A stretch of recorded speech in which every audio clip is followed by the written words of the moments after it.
Welcome back to another episode of The Conscious Artist, a safe space for conversations around mental health awareness for musicians, artists, and all human beings. I am your host, Pallavi Mahidhara. I'm a concert pianist and teacher, and I am absolutely thrilled that you are joining us today. My hope for this show is that it will give all of us a sense of solidarity and knowledge that we are not alone, and together, through these conversations, we can create more awareness and change for a healthier future.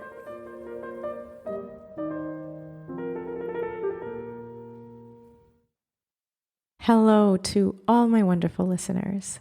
I had desperately wanted to end the season with a special episode. I'd wanted to feature students, young musicians who were brave enough to put themselves out there to ask their questions, and hopefully I'd be able to provide some answers.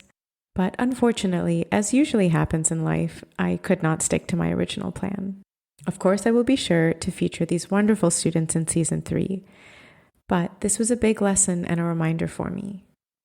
It's okay if you cannot stick to your original plan in life. It's okay that life frequently throws curveballs. It's okay that we can't follow always everything that we set out to do.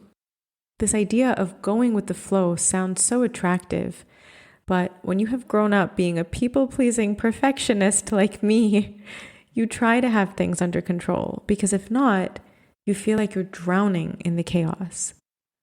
I remember the day my therapist told me that I can only control what I say, how I act, which thoughts I allow myself to entertain, but that I have no control over how someone else will act or respond or think or feel.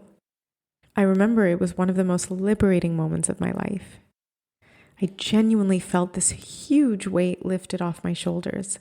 And so I started to understand that my desire to control things that were out of my control was simply because I felt imbalanced within.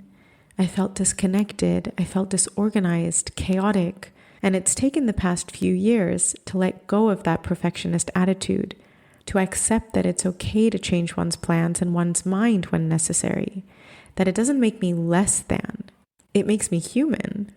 It doesn't make me weak, it makes me more self-aware. It doesn't make me irresponsible to others, it makes me responsible for myself. This idea of being able to let go of control, being able to detach, being able to accept the reality that is presented in front of us, accepting our present situation. That's been a huge challenge for me, and also a huge learning curve and growth process. And of course, I recognize that any pressure I put on myself regarding this podcast is only coming from me. Being the executive producer, writer, and host, which by the way sounds super cool to say, but in reality it simply means that I do everything myself. All that means that I actually have complete freedom of how I want to release episodes.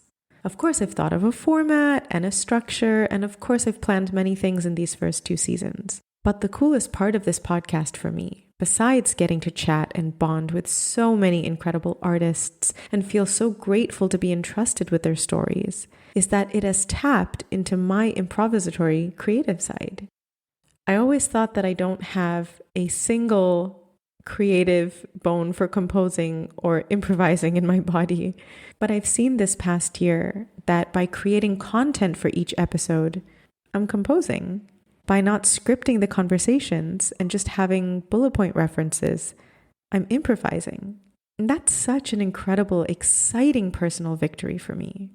It's been so cool to connect with people on such a deep level, people I've never met, and feel like I've gained a new friend.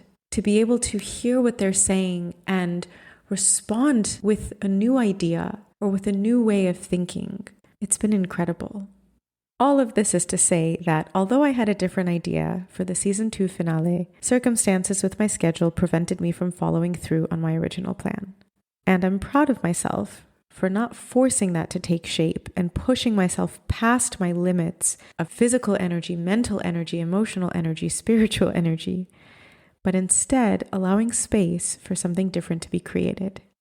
The subtitle of this podcast is called Mental Health Conversations with Pallavi Mahidhara. And of course, I was not expecting to record a solo episode. But I chose to reframe this today and recognize that it's still a conversation between me and all of you listening out there. So, since I have this opportunity, I'd just like to say thank you to everyone that's been following and listening and supporting and learning with me in the past several months. I'm really excited to continue this journey with season 3 in the fall. But for now, your host desperately needs a break. So thank you again for all your support and love, and I will chat with you in the fall for season 3. Until then, sending love, strength, and good energy to all.